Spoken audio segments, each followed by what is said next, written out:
Hello दोस्तों, welcome back to my channel. तो एक बार फिर से लेके आए हैं दोस्तों आपके लिए सुंदर सी कहानी। तो दोस्तों आपने भगवान श्री कृष्ण को तो आप लोग जानते ही होंगे और सबसे प्रिय उनकी मुरली। तो दोस्तों आज हम बात करेंगे भगवान श्री कृष्ण की मुरली के विषय में। तो दोस्तों आज मैं बात करूँगी कि मुरली भगवान श्री कृष्ण को कैसे मिली, मुरली कौन है, क्या है, कैसे उनको जड़ रूप में जन्म लेना पड़ा और मुरली कैसे बनी वो।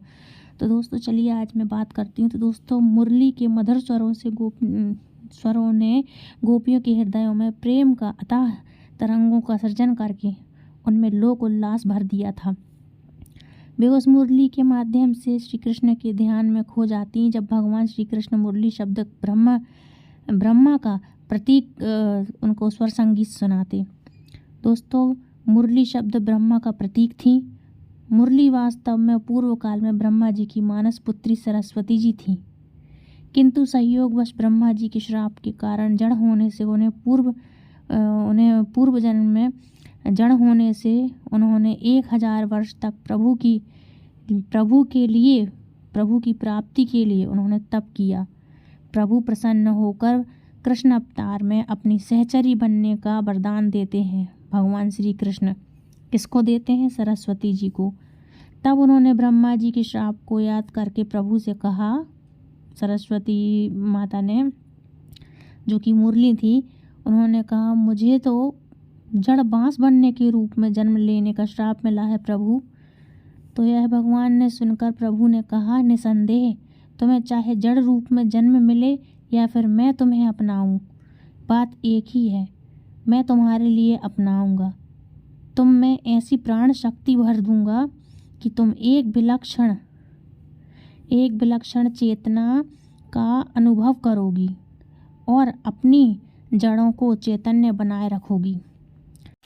इसके पश्चात क्या हुआ? सरस्वती जी का जन्म मुरली के रूप में हुआ और विश्व वंदनीय प्रभु की प्रिय मुरली बन गई। मुरली सब जड़ चैतन्य के मन को चुरा लेती है और भगवान श्री कृष्ण इसे सदा अपने अधरों पर लगाए रहते हैं। ऐसे ही गोपियाँ मुरली को छिपा देती थीं। एक बार कृष्ण को यह जानने की इच्छा हुई कि अभी इष्ट देव प्रसन्न हुए या नहीं, इसके लिए बांसुरी की परीक्षा चली। एक बार बांसुरी की परीक्षा लेने के लिए भगवान श्री कृष्ण आगे तत्पर हुए। एक दिन वास्तव में वेणु वादन करते ही यमुना की गति रुक गई। मतलब वेणु गीत जो गाया गया उसकी गति, जो चलने की गति थी यमुना जी की नदी की, वो उनकी गति रुक गई। फिर एक दिन वृंदावन के पाषाण वंशी ध्वनि को श्रवण कर द्रवीभूत हो गए। मतलब जब बंसी बजाई, जब उनकी ध्वनि बजी तो उसको भी सुनकर पत्थर रहते हैं वो द्रवीभूत हो गए। पशु पक्षी देवताओं के विमान आदि की गति भी रुक गई। मतलब मुरली से जो संगीत निकले उन सबकी गति रुक गई। सुनते ही आवाज़ मुरली महारानी की सब स्तब्ध हो गए। इस प्रकार जब पूर्ववंशी की परीक्षा हुई तो श्याम सुंदर ने आज ब्रज गोपांगनाओं के लिए उसे बजाया। मतलब ब्रज की जो गोपियाँ थीं उसके लिए, उन गोपियों के लिए भगवान श्री कृष्ण ने मुरली को बजाया। उस दिन वेणु गीत को जैसे श्री ब्रजांगनाओं ने सुना वैसे ही औरों ने भी सुना, परंतु रसिकता के अभाववश औरों पर उसका प्रभाव न हुआ, लेकिन दूसरों पर उसका प्रभाव नहीं हुआ। वेणु वादन दूर वृंदावन में हुआ और गोपांगनाएं ब्रज में थीं। मतलब जो गोपांगनाएं थीं और भी जो लोग थे वो ब्रज में थे, अतः उन्होंने दूर होने के कारण स्पष्ट नहीं सुना, सुनते ही मूर्छित हो गई। उन्होंने सुना भी नहीं था स्पष्ट रूप से, लेकिन सुनते ही वो लोग मूर्छित हो गई थी। कुछ दिन बाद उनकी मूर्छा भंग हुई और ब्रज सीमांतनियों ने वेणुगीत सुना और दूसरों ने वेणु कूजन सुना। कूजन में अर्थ है विहीन, केवल ध्वनि मात्र होती है। मतलब कूजन एक ऐसा वर्ड है उसमें सिर्फ एक आवाज़ होती है, परंतु गीत सार्थक अर्थ युक्त होता है।